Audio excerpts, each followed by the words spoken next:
Es gribētu pateikt vispirms paldies tiem, kas nominēja, tiem, kas izvēlējās. Uzreiz jāatvainojas, ka es nevaru šajā vakarā būt kopā ar jums, jo jāmeklē nākamie stāsti, nākamie viedokļi.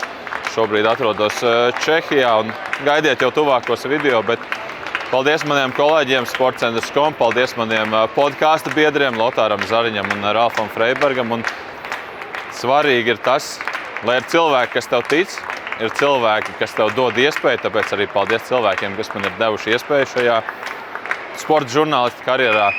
Uzskaitīšu uzreiz Jānis Celmiņš, Ingmārs Jurisons, tāpat arī Toms Prāmnieks, Toms Circens. Un paldies manai ģimenei, tētim, mammai, māsai, brāļiem, manai sievai. Paldies par to, ka atbalsta. Man ir prieks būt latvietim. Novērtējam to, ka mēs esam latvieši, novērtējam to, ka mēs esam kopā, jo arī sportā šis laiks, kā mēs redzam, ir mainīgs un ir cilvēki, kas grib, lai kāda cita valsts atgriežas sporta apritē. Esam principiāli, turam taisnu muguru, esam kopā, atbalstam cits citu, tikai tā mēs tiksim tālāk.